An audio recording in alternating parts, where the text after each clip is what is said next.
des grands, des petits. Je vais te mettre un peu.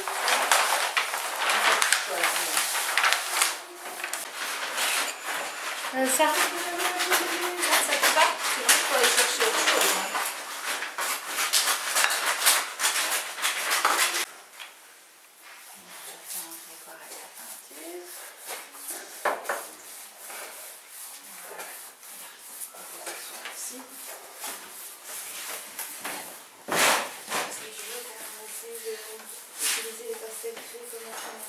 Pastel orange. Oui. Ah, c'est ça. Regarde, je te passe du pastel. Oui. Ça te va? Sinon, il faut aller chercher autre chose. Hein. Où c'est ton lait? Alors regarde, Marie, tu as apporté de la couleur de la Oui. orange.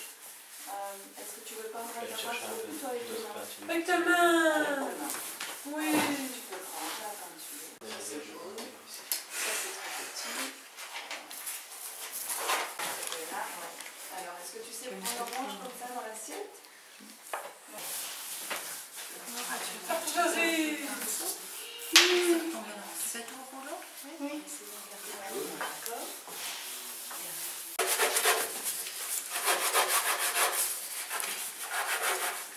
Super ça. Alors, est-ce que tu voudrais encore de la couleur? Non, non. On a mis de la couleur orange. Maintenant, est-ce que tu voudrais qu'on mette une autre couleur? Du rouge. Du rouge. Oui. Tu sais, peut-être avec Ça sent. une fraise. Ça, celle-là, celle-ci. Ah, ça sent. Celle-ci. Ah, ça sent. Et puis après, tu peux les faire sur la feuille.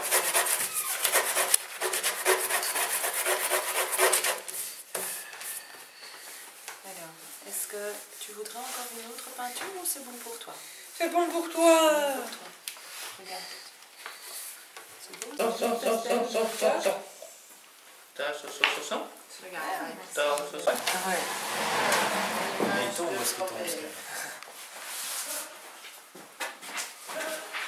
Laissez le rocher. Ouais.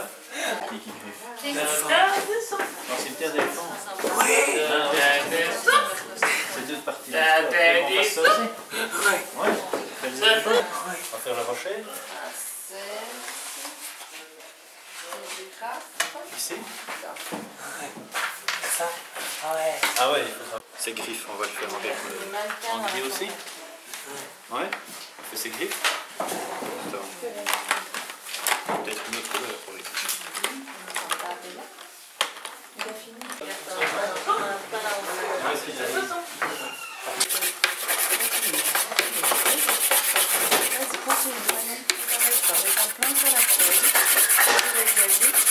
Tiens bien en main maintenant.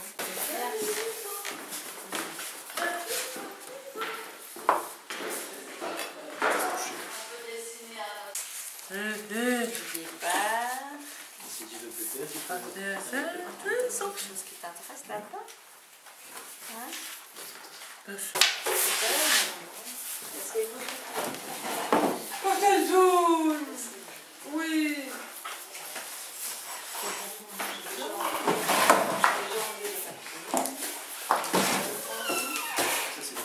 Le dimanche, repas cheval. Le prochain repas cheval.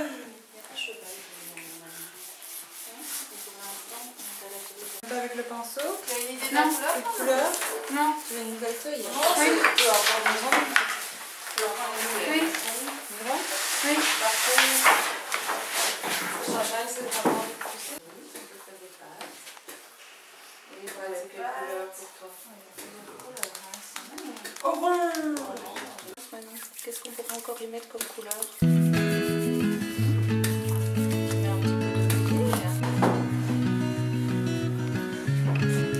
Lucy takes the long way home. Ah, le soleil, le chien. Sont toutes parties. Ça sent.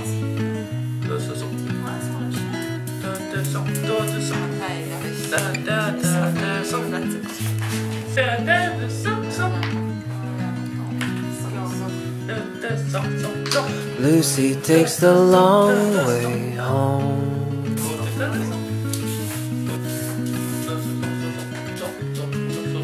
Meets me in a field of stone.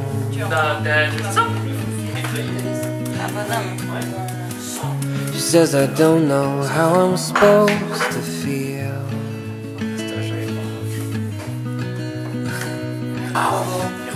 My body's cold, my guts are twisted.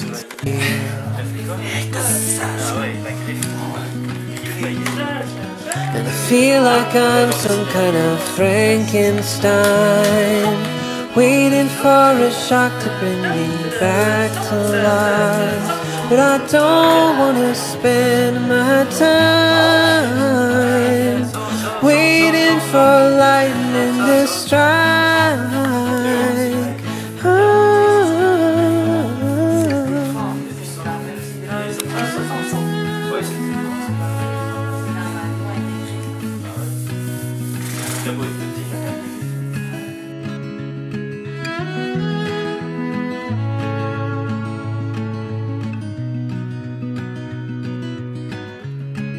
So underneath the concrete sky, Lucy puts her hand in mine. She said we're meant to lose. Stick by me and I will stick by you.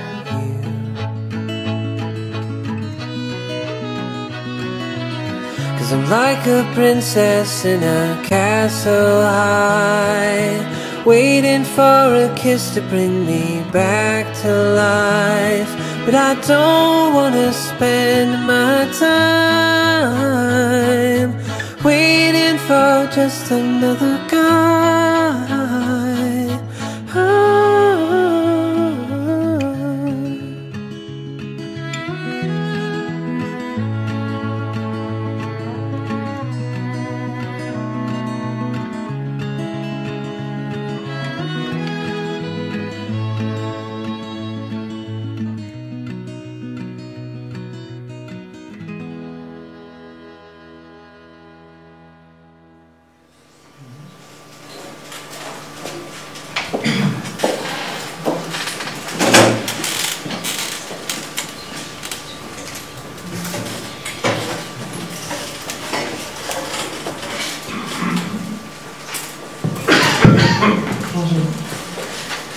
Passez-moi, je suis par là pour vous parler de moi, mais pour vous parler d'eux, de ce qu'ils savent pas faire, de comment on les accompagne. La vidéo, c'était pour commencer par du beau. Il y en aura une autre tout à l'heure dans l'atelier en couleur, elle est tout à fait différente, elle est spectaculaire. C'est une vidéo qui vous parle de portage, pas celle-ci. Celle-ci vous parle d'ambiance. Alors voilà, il y a un exercice compliqué pour moi aujourd'hui quand même à vous parler, non pas que vous soyez 160 perdus à me regarder encore que. C'est juste qu'on a pensé cette journée comme une journée d'anniversaire. C'est nos 5 années de fonctionnement, cette année-ci. Et le docteur Bourlet et moi, nous avons pensé cette journée comme une fête, où vous étiez les invités. Et puis je trouve ça compliqué moi quand même de faire la fête à 5 jours de la barbarie de Paris. C'est compliqué de mélanger l'affliction et puis les réjouissances. Il y a une parole qui m'aide à faire, à composer avec ça, peut-être vous aussi. Elle vient d'Étienne Barillier. Elle dit ceci en substance: le contraire de la violence, c'est pas la douceur, c'est la pensée. Eh bien c'est vrai, je pense que si la pensée peut nous aider à affronter, à contrer, à s'élever contre la violence, alors cette journée qui est une journée qui se veut être une journée à même de nous pousser vers le plus de pensées, cette journée d'anniversaire, garde toute sa raison d'être. Alors j'espère que vous repartirez avec plus de questions encore que vous en avez en arrivant. Ce sera pour nous les signes que nous avons pensé ensemble, que nous sommes parvenus à ouvrir l'angle, à provoquer plus de pensées pour que vous puissiez dans vos réalités cliniques, dans vos quotidiens compliqués avec des personnes difficiles à encadrer, commencer à penser autrement, différemment, avec des angles nouveaux. Voilà, pour continuer en beauté, je vous remercie les amis. les merci sont nécessaires et sont incontournables quand on n'y serait pas arrivé si vous n'étiez pas là. Les amis, c'est une ASBL, elle vous a été décrite par Natacha, mais concrètement, c'est quand même une ASBL qui nous tient la tête hors de l'eau, qui nous évite de voir la tasse.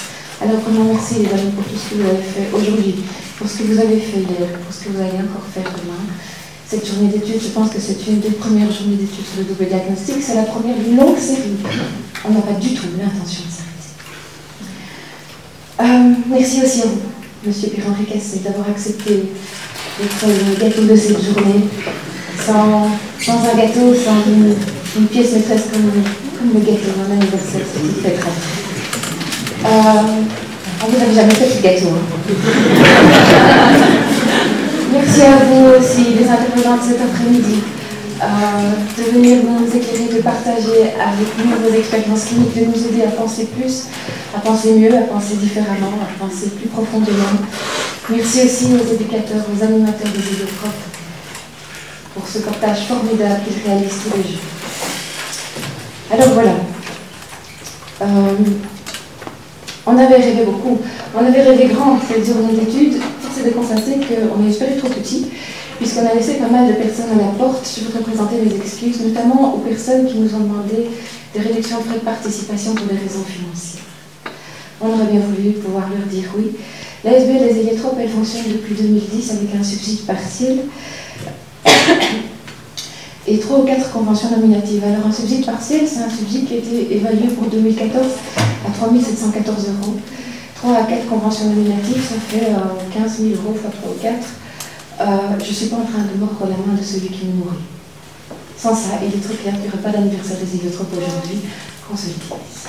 Ceci étant dit, ça me fait chercher 65 000 € en liquidité par an.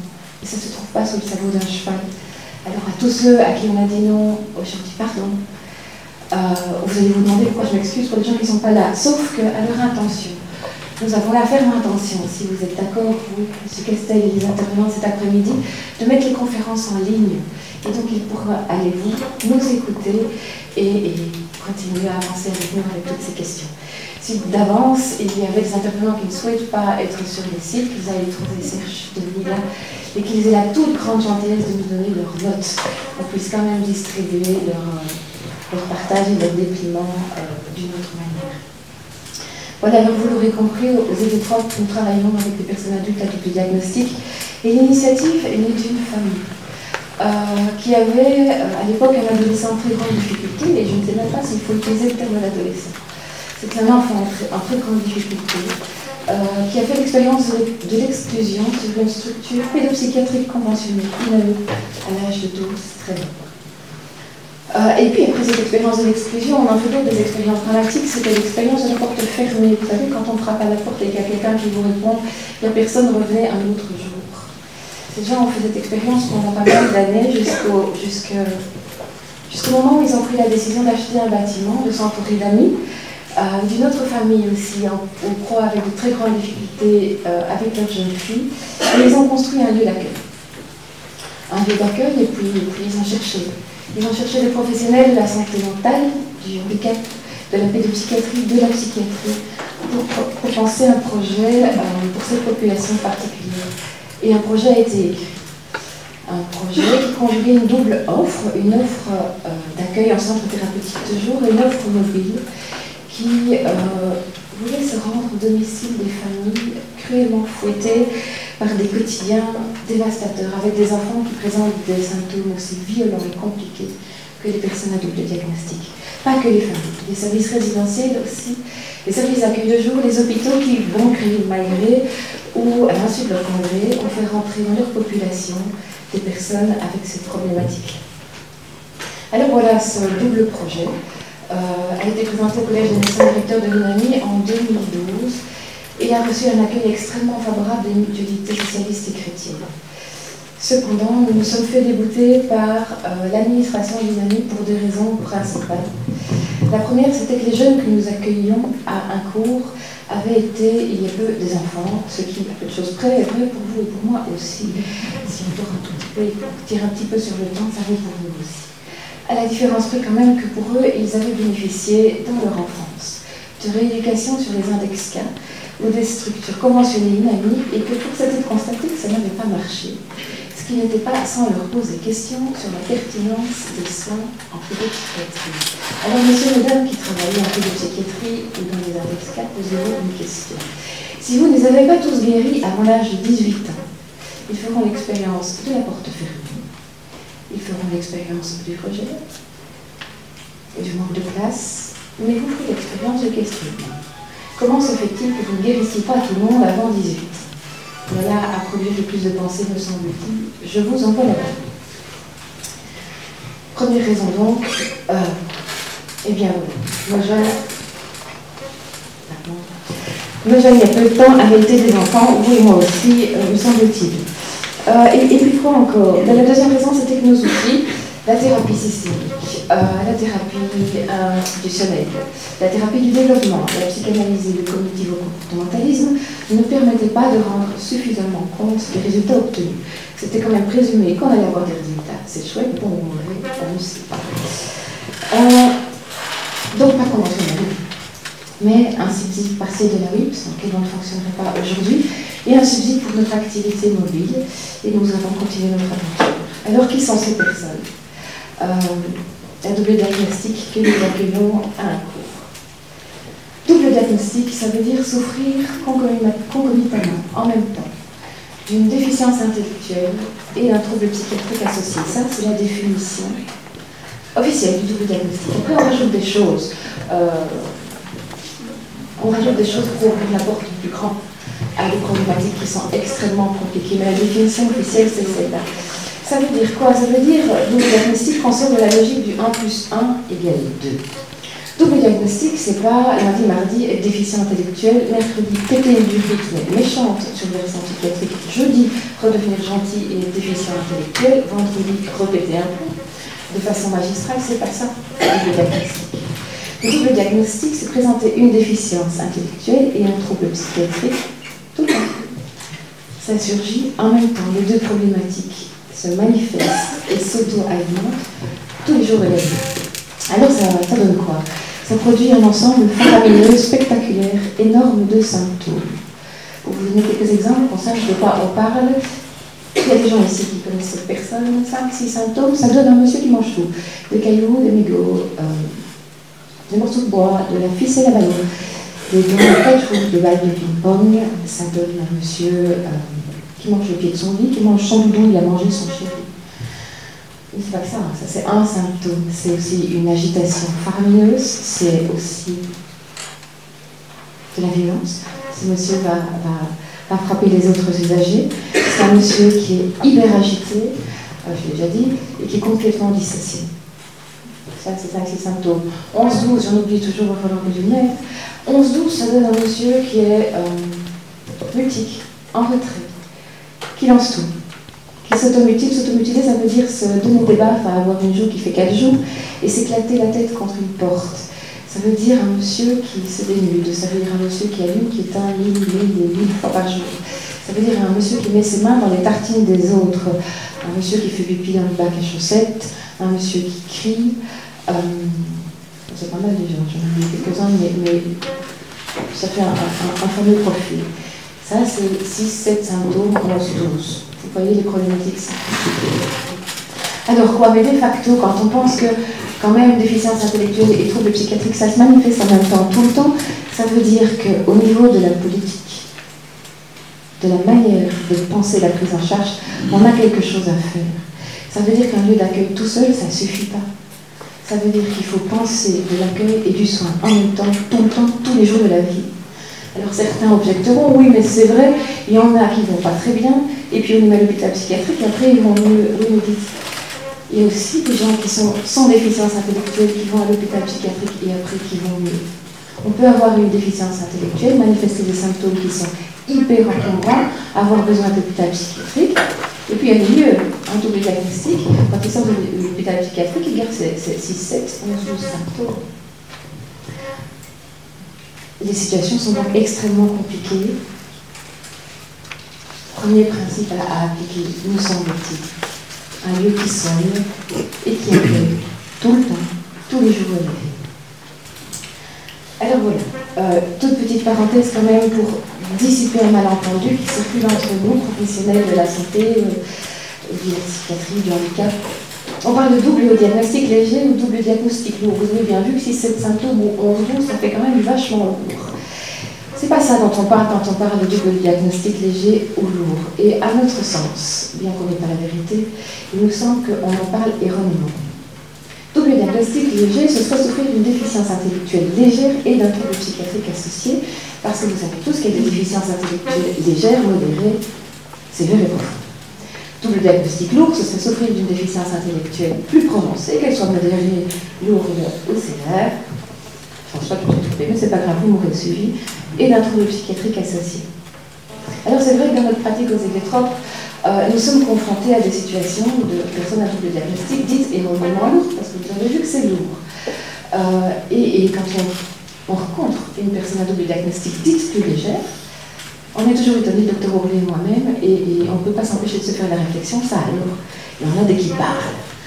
Un double diagnostic qui parle, ça existe. Ceci étant dit, elles font partie des situations qui nous ont fait courir le plus vite.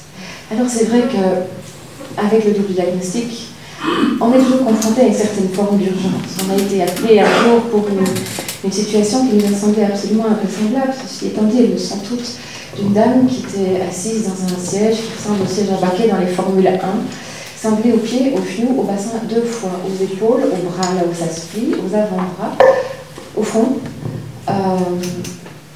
Et quand on a entendu le descriptif de cette situation, on s'est dit mais on y va. Et on a commencé à bouger les rendez-vous pour y aller tout de suite. On nous a répondu, ne vous inquiétez pas, c'est pas urgent, ça fait 5 ans qu'elle est attachée comme ça. Et de fait, à 2 semaines près, ça ne changeait pas grand-chose, sauf que nous, ça nous a semblé insupportable. Croyez l'urgence. Double diagnostic, les léger nous ont fait cavaler. C'est parfois des courses contre la mort avec ces personnes-là. Des courses contre la mort qui viennent des courses contre la mort, parce qu'au bout de la course, il y a des menaces de se suicider, et même d'aller suicider l'autre qui ne tombent pas du ciel, qui sont mûrement pensés, parce qu'à un moment donné, il faut que l'enfer cesse et que ces gens sont sans solution. On a donc couru très vite pour des doubles diagnostics dits légers, légers ou lourds. Il nous semble que la distinction n'est pas efficiente. C'est toujours lourd quand on parle de double diagnostic.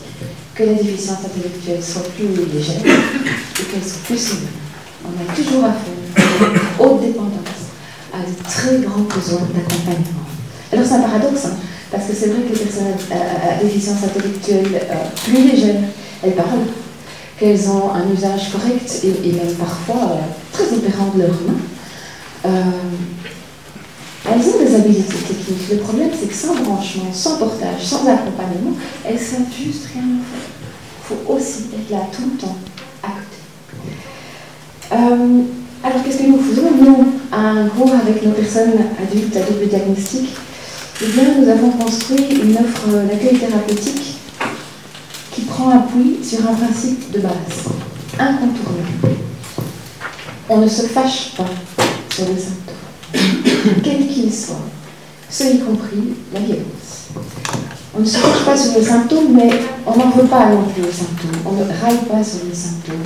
On ne punit pas, on ne sanctionne pas. On n'en veut pas aux gens. On travaille avec la difficulté telle qu'elle se manifeste. Alors est-ce que ça veut dire qu'on accepte tout? Non. On n'accepte pas tout. Mais en tout cas, on sait que le symptôme est un langage, qu'il vient témoigner de l'existence d'une vie psychique. On fait le postulat que pour tous ceux qui rentrent chez nous, que pour tous, il y a une vie psychique, quel que soit le degré de déficience, quel que soit le trouble psychiatrique, quelle que soit la gravité de la situation que nous avons à accueillir. Nous faisons le postulat qu'il y a une vie psychique dont les symptômes sont la manifestation. C'est un bricolage inédit, un bricolage dérangeant, un bricolage indispensable qui les aide à composer avec le monde. En bref, sans ça, ou plutôt c'est un témoignage d'un impossible à faire avec le monde, les autres, avec l'environnement. Ça vient dire quelque chose, ça nous enseigne le symptôme. On ne cherche donc pas à l'éradiquer, parce que si on l'éradique purement et simplement sans avoir essayé de percevoir ce qu'il voulait nous dire, pourquoi il se produisait, on le pousse plus loin et plus fort. Donc c'est pas ça qu'on essaye de faire. Alors qu'est-ce qu'on fait? Parce que c'est quand même interpellant, on ne se fâche pas sur les symptômes. vous rappelle qu'aux Zélitrope, on travaille avec des petits moyens, en général on est 2, parfois 3, rarement 3. Et nous sommes une majorité de femmes. On n'accueille pas des enfants. Alors non, on ne se fâche pas, mais quand c'est très très compliqué, on travaille l'ambiance. On travaille l'ambiance du groupe et on a intérêt à travailler cette ambiance. Parce que quand il y en a un qui pète un plomb, c'est le pétage de plomb en cascade. Ils pètent tous le plomb quand il y en a un qui développe. Et donc plus la tension monte et plus la crise est aiguë, plus on va commencer à marcher doucement, à parler doucement, à essayer d'être par l'ambiance facteur d'apaisement. On met aussi en place des stratégies d'apaisement qu'on a trouvées par l'observation, qu'on a beaucoup cherché, qui marchent ou qui ne marchent pas. Mais en tout cas, jamais on se fâchera sur le principe de base. Après, sur ce principe de base, on a créé une offre d'atelier thérapeutique, il y en a 37. Alors, atelier thérapeutique, ça veut dire quoi? C'est pas que nous avons pensé que peindre, monter sur un âne, aller brosser un âne, faire un atelier potager étaient des activités thérapeutiques en elles-mêmes, encore qu'il y a à préciser plus loin. Les ateliers thérapeutiques participent à une vision d'ensemble du centre. Nous les avons organisés afin que pour les usagers, les patients, pour les intervenants, les animateurs, les dimensions de l'espace, du temps et de la rencontre se trouvent réglées. Les ateliers se passent dans des locaux bien déterminés. Il y a 5 locaux chez nous, il n'y a forcément pas 37 locaux, donc un local va accueillir plusieurs ateliers. Les ateliers vont toujours être animés par les mêmes personnes. Alors les journées diffèrent les unes des autres. Il y a 8 ateliers par jour, et chaque journée est différente d'une autre, sauf que les semaines se répètent à l'identique. Et donc tous les mardis sont toujours pareils tous les mardis. Tous les mardis ou mardis, je vous laisse deviner la suite. Par cette répétition, par cette offre extrêmement fiable, on arrive assez vite à obtenir de l'apaisement. Parce qu'on vient renseigner les gens, les usagers, mais aussi les travailleurs. On vient régler ces dimensions de la rencontre en travaillant le qui fait quoi, où, quand et comment. Donc, dimensions de la rencontre qui sont travaillées comme ça.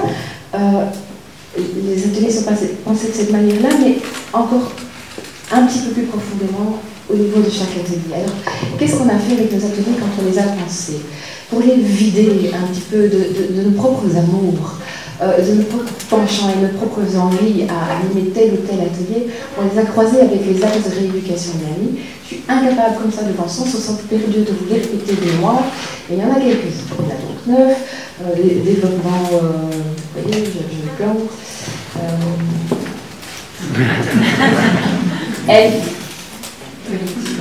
Développement cognitif, merci, créativité, orientation espace-temps, et puis on s'arrête là. Il y en a 9.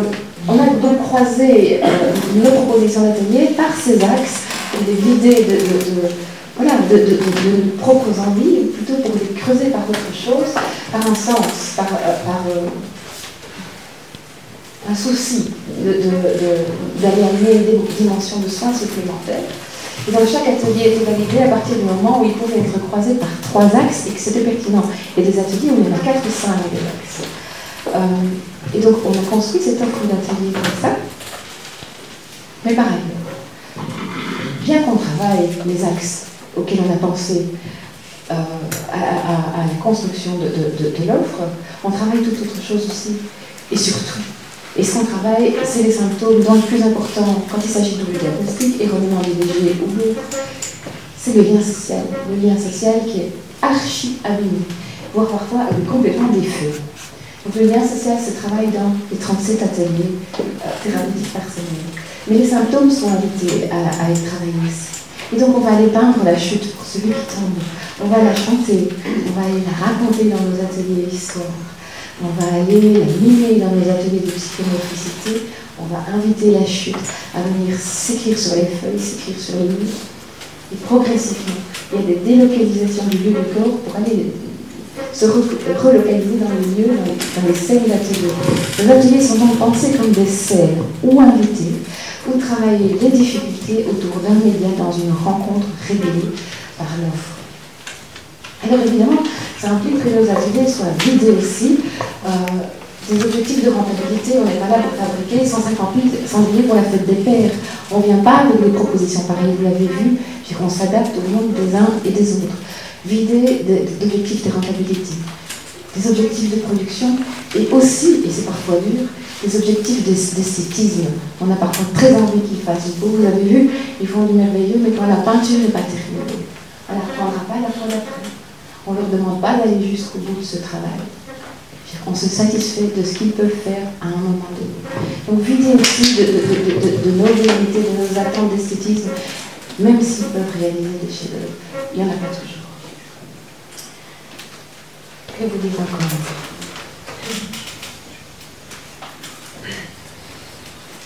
Ben oui. Aux héliotrope, on n'appelle pas nos éducateurs des éducateurs. On les appelle des animateurs, parce qu'ils ont la mission, vous l'avez vu un peu là, vous le verrez encore mieux dans l'atelier en couleur, parce que c'est une autre vidéo. Ils sont chargés de la tâche d'aller animer l'autre. Alors chez nous, on ne réduit pas, dans le sens où on ne cherche pas à éduquer plus, à éduquer mieux.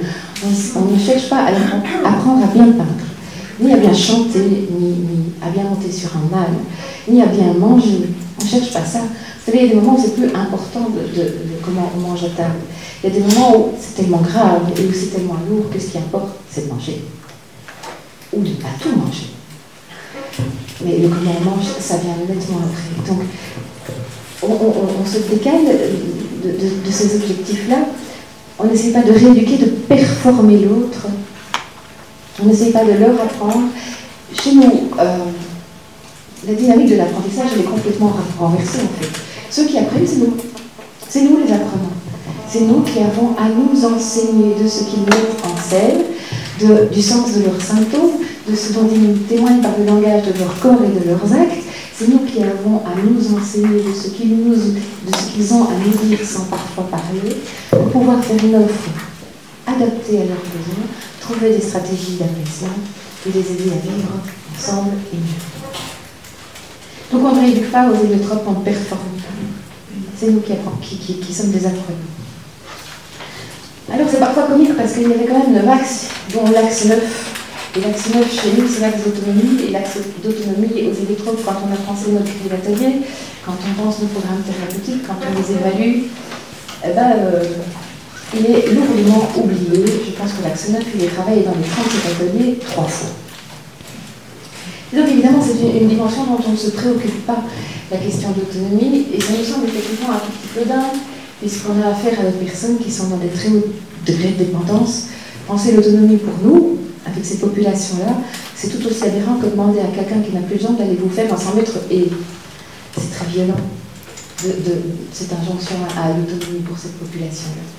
C'est parfois les mettre en très très très grande difficulté. Ce qui est affolant, c'est que dans nos rencontres en intervention mobile, on va toujours cogner sur ce concept-là. Il est dans tous les programmes de rééducation, dans tous les projets individuels. Et il s'agit de performer les gens pour qu'ils puissent absolument ranger leur garde-robe ou faire des choses du début à la fin, tout seul. Et ça produit des désastres parfois. Il y a un tout petit peu nuancé mon propos et je vais le faire. Mais nous, on ne fait pas ça. On ne fait pas ça du tout. Et pourtant, il y a des choses spectaculaires qui se passent. Alors, je pense à un de nos patients, et quand il est arrivé chez nous, il ne savait pas ouvrir un sachet de chips. Et il avait les chips. C'est embêtant quand même quand on avait les chips. On avait peur qu'il s'en aille parce qu'il aimait bien les vaches juste en face de notre jardin. Et donc, on fermait la clé avec un cadenas. Sa maman était très choquée et elle nous disait, mais vous savez, il ne va jamais s'enfouir, il ne va déjà même pas savoir prendre la chaîne de votre grille pour la planter sur la pique. Et donc votre canet est tout à fait inutile, ce qui, a priori, en tout cas au départ, était tout à fait vrai. Et donc ce monsieur, il a bénéficié de cette offre de 37 ateliers. Il est dans tous les ateliers, ce qui est le cas pour tous nos patients, ou presque, sans que jamais ne soit travaillé cette dimension d'autonomie, sans que jamais ne soit lâché le portage. On est toujours dans un portage très proche, très intense de chaque personne. Et puis, il met en scène des choses tout à fait prodigieuses, inédites et spontanées. Ce monsieur, qui ne savait donc pas ouvrir un sachet de chips, mais parfois ils trouvent la clé du bureau qu'on a cachée.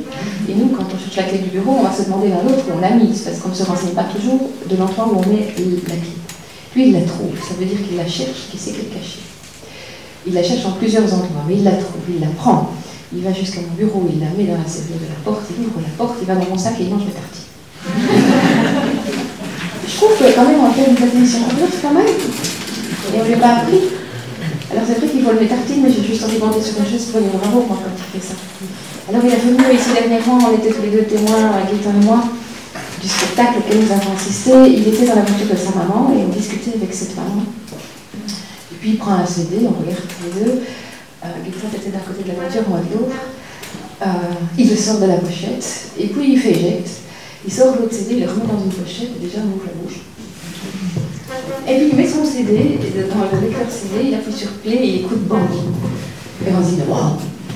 Et on regarde cette maman et on lui dit mais c'est vous qui lui avez appris ça? Et il nous répond mais non, je croyais que c'était vous. Alors vous voyez parfois l'autonomie, on peut y arriver par de tout autre moyen. Pas comme une injonction, mais comme une possibilité à prendre ou à pas prendre. C'est loin d'être en tout cas notre objectif prioritaire. Je ne sais pas combien de temps il me reste, juste celui de 2 réflexions. Une pour toi. Je suis allée écouter lors d'un événement réalisé à l'intention des Zélétropes, entre autres, un monsieur qui s'appelle Joseph Choralec, je ne sais pas si vous connaissez, un autiste de très haut niveau, ingénieur en je ne sais pas quoi, mais ingénieur quand même, qui était venu nous dire qu'il n'y avait que 20% des personnes autistes qui étaient déficientes intellectuelles. Je ne sais pas du tout où il tient ces chiffres, mais je le trouve hallucinant. Et que donc les 80 autres % des personnes avec autisme feraient bien d'être mises au travail. Excusez-moi, là il y a un souci. Parce que mettre l'autre au travail, c'est parfois lui faire des tâches qui sont aberrantes pour lui, qui n'ont aucun sens pour lui, comme trier des capsules. Alors trier des capsules, c'est pas toujours aberrant. Mais ça peut l'être. Trier des capsules avec les 2 mains et vous sourire s'il vous plaît, en ayant l'impression que s'ils sont un petit peu comme nous dans des semblants de travail, ils sont un petit peu plus humains. Il y a un souci quand même. Il y a un souci. Joseph Chovanec, je pense qu'il s'est trompé. Par ailleurs, il est allé dire, et je pense qu'il s'est trompé aussi, que tout le monde ferait bien d'avoir un enfant autiste à la maison. Je pense que... ça se passe de l'eau. Parce que c'est vrai qu'il y a des personnes déficientes intellectuelles qui sont des personnes merveilleuses. Et c'est souvent celles qu'on voit à la télévision. Et c'est vrai qu'on a des rencontres du 3e type parfois avec quand on les croise juste du bien là. C'est vrai. Mais purée, il y a des quotidiens qui déchirent. Il y a des familles qui sont ravagées. Parce que ici, c'est 11-12 symptômes dont je vous ai parlé tout à l'heure. C'est en service résidentiel, mais quand ça coince, c'est en famille. Les situations les plus graves et les plus lourdes, elles sont à la maison. Alors, chacun ferait bien d'avoir un autiste à la maison. C'est pour nous. Comment terminer? Par une phrase que tu as bien. Il faut pouvoir foutre la paix aux gens sans les laisser tomber. Alors, foutre la paix aux gens, pour moi, parce que je traduis, on pourrait traduire mal cette phrase, foutre la paix aux gens, c'est de laisser un peu tranquille avec nos objectifs de rentabilité, avec nos objectifs de production, avec nos souhaits, nos velléités d'autonomie. C'est de laisser un peu tranquille avec nos injonctions de remettre au travail à la Joseph Chovanec. Parenthèse, Joseph Chovanec, quand même, c'est un monsieur autiste de très haut niveau, je l'ai déjà dit, qui tient dans le lien social grâce à son travail. Sans ça, il ne sait pas faire avec les autres, ça lui fait faire un circuit avec l'autre. C'est un ciment pour lui le travail, mais ça fait pour lui, ou pour quelques-uns comme lui, pas les autres. Donc foutre la paix aux gens avec nos velléités de redressement, sans les laisser tomber. Chez nous, c'est 37 ateliers par semaine. Est-ce que c'est transposable? Alors 37, je ne sais pas. Mais je vous assure que c'est transposable. Parce que dans notre travail en cellule mobile d'intervention, on travaille avec 5 pavillons sur le remodelage d'une offre avec atelier. Et c'est possible que la déficience intellectuelle soit légèrement légèrement profonde, qu'on ait tous les diagnostics ou quelques-uns. Alors peut-être que vous aurez des questions.